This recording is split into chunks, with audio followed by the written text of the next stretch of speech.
Mais je pense que quand on voit nous autres les stats au niveau de la première mi-temps, les deux premiers quarts-temps, on est à peu près à une quinzaine de pertes de balles. Donc je pense que ça c'est déjà un premier paramètre. En deuxième mi-temps, on a vraiment, je pense, mieux corrigé au niveau de ces pertes de balles. On a mieux exploité certaines situations.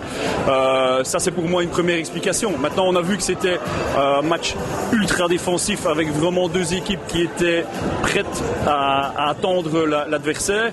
Et je crois que les points forts en deuxième mi-temps, comme Julie Vauchta, se sont remis dedans et ça a aidé. Même chose pour Laurence. Mais je dis, on a fait, je pense, une grosse prestation défensive. De votre côté, vous avez annoncé que vous alliez tourner la page ici à Namur. Pour quelles raisons? Différentes raisons. La première, c'est que ça fait quand même 4-5 ans que j'ai la chance de pouvoir évoluer au niveau du haut niveau et côtoyer les équipes nationales, le Belfus ici en D1. C'est énormément d'investissement personnel. J'ai une vie à côté avec, je vais dire, une vie familiale qui m'a autorisé, qui m'a permis de vivre vraiment cette passion. J'ai un boulot qui me prend énormément de temps aussi. Et j'ai aussi envie de connaître un petit peu, de reconnaître, je vais dire, quelque chose, c'est-à-dire avoir un peu une équipe à moi et pouvoir essayer de travailler avec elle, quoi. En espérant pour vous que ça va encore venir avec un titre et une coupe, mais quels sont vos meilleurs moments à Namur? Oh, les meilleurs moments. Je vais dire, c'est clair que pour moi, personnellement, c'est d'avoir, dans un premier temps, eu la chance de pouvoir travailler au niveau de la D1 avec une équipe, malgré tout, qui est très professionnelle.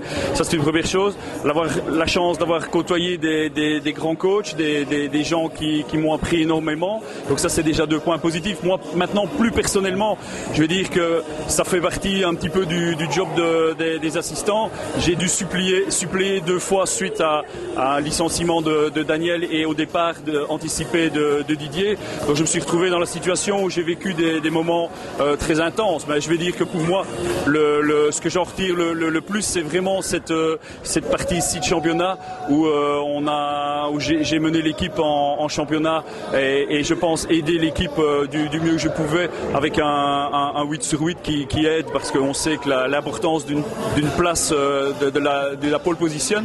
Et puis les petits regrets, c'est quand même cette Coupe d'Europe où j'ai pas pu apporter le petit plus à l'équipe, quoi. Vous avez pris l'équipe en main, vous avez coaché en championnat, vous avez coaché une finale de coupe, des matchs de Coupe d'Europe. Est-ce que vous voudriez un peu plus, peut-être, au niveau peut-être de Namur ou d'un autre club de basket féminin? Oui, peut-être. Je ne revendique rien. Je suis pas dans une situation où le basket reste une passion, ça c'est évident. Mais je suis pas dans une situation où c'est indispensable pour ma survie, je vais dire, ici. Mais c'est clair que voilà.